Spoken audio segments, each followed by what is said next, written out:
In this lecture, we're going to be covering Chapter 4 on arguments from authority. It's also going to tie into some of what we covered in information literacy and some of the technical aspects of composing your papers. No one can know everything. We're finite knowers. Whether we can know anything at all is even a matter of dispute. If we suppose we can know things, then perhaps we can even become experts. But it's an epistemic consequence of our metaphysical conditions and limitations that we can't become experts in everything. At least I can't. As our text says, we can't taste every wine in the world to determine which is best. Indeed, we seek advice. Oftentimes, we settle for mere experience, like looking up reviews to help us choose where to eat, and when we're lucky, we have the ear of a caring professor, or a friendly expert, or the courage to conduct an unbiased literature review. But, however unfortunate, it's often the case that we need to pay when we have a problem. When we do have a problem, education is often the answer.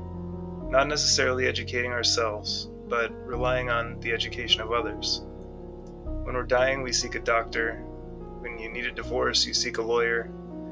When you need advice, you seek a psychiatrist, a philosopher, a priest, or whatever other qualified sage as is appropriate. When we throw our hands up and let the experts take the wheel of our arguments, we're using arguments from authority. Arguments from authority take this basic form. A source X that ought to know for some reason says Y. Therefore, Y is true. For example, Adam says that California brewed beers are the best in the world. Therefore, California brewed beers are the best in the world. But, as our text says, relying on others can be a risky business. Everyone has their biases. Supposed authorities may mislead us, and they may even be misled themselves. Or, maybe, they're missing a bigger part of the picture. There are many citation styles, but in this course, we'll be using MLA. Sources need to be cited, and they need to be cited properly to ensure that others who read our work are easily able to find the information we're citing and keep us honest and accountable. Remember, we're not trying to trick anybody in philosophy. There are many rules for formatting a paper in MLA. MLA style typically doesn't require a separate title page, unless specifically requested by your instructor. Instead, include your name, instructor's name, course title, and date in the upper left-hand corner of the first page, followed by the title centered below it. Include a header in the upper right-hand corner of each page with your last name followed by the page number. The rule says use a legible font, but use Times New Roman, size 12 and double-spaced throughout the entire paper, including the title and the works cited page. Set 1-inch margins on all sides of the document. Center your title of your paper. Capitalize the first letter of every major word, avoiding underlining, don't italicize, and don't bold the title. Indent the first line of each paragraph by 1/2 inch or 1-tab key press.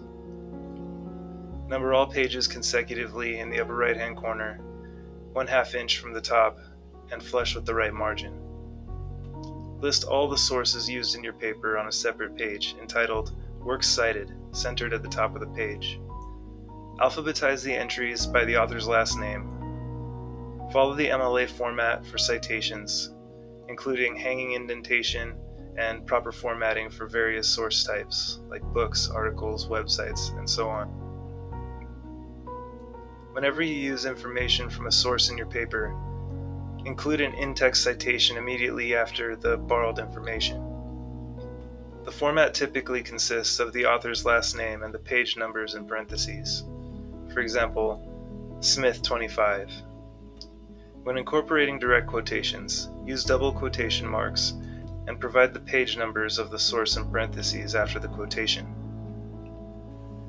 It's important to seek informed sources. In some ways, this rule is pretty straightforward. Ask medical doctors about medicine, ask mechanics about cars, and ask accountants for help with your taxes. But in other ways, it's not so straightforward.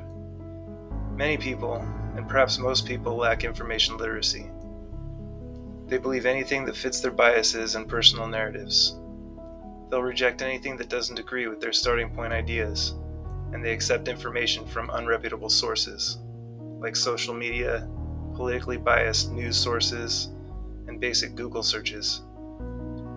Social media like TikTok and Instagram, politically slanted news, and reality TV show you shadows on the wall of a cave that, as philosophers, we want to escape. If you don't have access to scholarly databases, then don't rely on just CNN or Fox News. Venture outside for non-biased perspectives. Try BBC, for example, to get an outside perspective. That's the least we can do. There is a science to information literacy, library science, and you can take classes in it to defend yourself against all the BS that is out there competing with truth for your attention. As a rule of thumb, conduct research using library databases. Think JSTOR, ProQuest, PhilPapers, and so on. Government websites, depending on the information you're looking for, can also be reliable, and reputable news sources. And don't cite encyclopedias. Go to the actual information and cite that. Wikipedia, for example, is just a starting point. You don't cite it. You use its references as an early step in the research process. Of course, if you do copy and paste something out of Wikipedia, you have to cite it, but just don't. Encyclopedia is where you start, not finish. The experts you cite also need to have relevant expertise to your topic. Our text gives us this example of Albert Einstein. Einstein was a pacifist, therefore, pacifism must be right. Einstein's genius in physics doesn't establish him as a genius in moral or political philosophy. But that lack of expertise doesn't mean he's wrong either. Philosophy is just tricky like that. Even very intelligent people can make cringy mistakes. Consider this example. We each exist for but a short time, and in that time explore but a small part of the whole universe. But humans are a curious species. We wonder, we seek answers. Living in this vast world that is by turns kind and cruel, and gazing at the immense heavens above, people have always asked a multitude of questions. How can we understand the world in which we find ourselves? How does the universe behave? What is the nature of reality? Where did all this come from? Did the universe need a creator? Most of us do not spend most of our time worrying about these questions, but almost all of us worry about them some of the time. Traditionally, these are questions for philosophy, but philosophy is dead. Philosophy has not kept up with modern developments in science, particularly physics.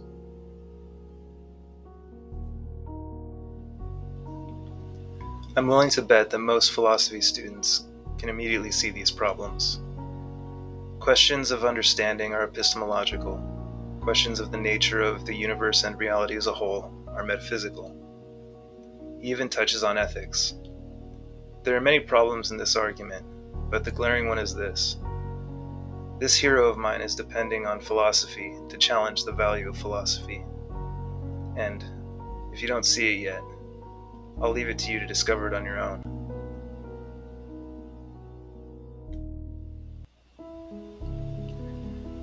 It doesn't follow necessarily that all investors in issues can't be trusted. It's a circumstantial fallacy, but that doesn't mean you shouldn't be critical. Always be critical. This is critical thinking after all. And these are your beliefs you're forming, so you want them to be as well reasoned as possible. But it's a good practice to seek sources that are not stakeholders in whatever issue you're exploring. It's a good technique for verification, and it's even part of the peer review process. Ask yourself, if the source has something to gain from convincing you of their conclusion. When experts disagree, you can't rely on any one of them alone. Before you quote any person or organization as an authority, you should check to make sure other equally qualified and impartial people or organizations agree. If you find one source endorsing a study that is considered debunked by all other reputable sources, that's not the study to endorse. The academic community has checks and balances. If other scientists recreate your experiment exactly as you published it, and everyone gets a different result from your study, you'll be called out. If everyone gets the same result, your study will be confirmed, and you'll perhaps even be praised for your discovery. That is how the peer review system works. We all check each other, and we all keep each other accountable.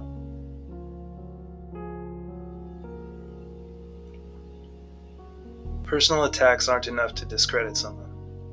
This rule refers to the ad hominem fallacy we discussed previously, where people merely attack their opponent rather than addressing the substance of any argument. This fallacy comes in some different forms.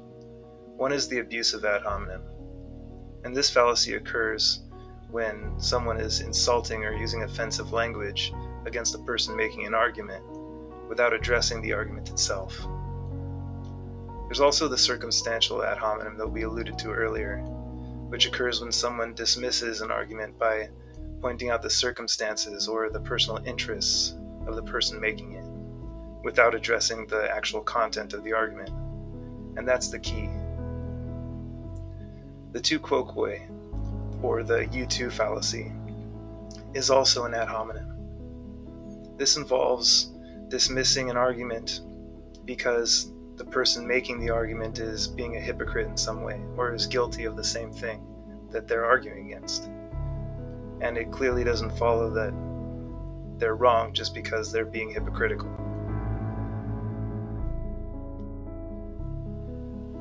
To recap, an argument from authority can be logically appropriate in certain situations, but fallacious in others. Whether it's appropriate or fallacious depends on the context and the nature of the authority invoked. If an authority being cited is a recognized expert in the field, and the argument pertains to their area of expertise, it can be logically appropriate. For example, medical doctors' opinions on a medical matter. So, the authority's expertise must be directly relevant to the subject matter. An expert in physics, as we discussed, might not be the most credible authority when discussing matters of philosophy or economics or whatever. If the authority's expertise is not relevant to the topic at hand, it can potentially render the argument fallacious. This is known as the fallacy of appeal to unqualified or inappropriate authority. If the authority has a vested interest in the outcome of the argument, their argument might be biased. Appeals to authority can be fallacious when there's a conflict of interest, but it can also be fallacious to accuse someone of this. It's not an easy matter. An argument from authority is logically appropriate when the authority is truly an expert in the field and the expertise is directly applicable to the argument. It becomes fallacious when the authority is irrelevant, biased, or when there's other issues that undermine the credibility of the authority. Critical evaluation of the authority's credentials and the relevance to the argument is essential. Lastly, a hit-and-run quote from a supposed expert is no substitute for a logical argument. Anytime an argument from authority is advanced, without explaining the reasoning, that argument is open to challenges of fallaciousness. You must explain the reasoning. And remember, even though philosophy is often confusing, it's because it's complicated. It's not because we're trying to trick anyone, or coerce them, or even persuade them. Our goal is to rationally convince them. The goal is truth.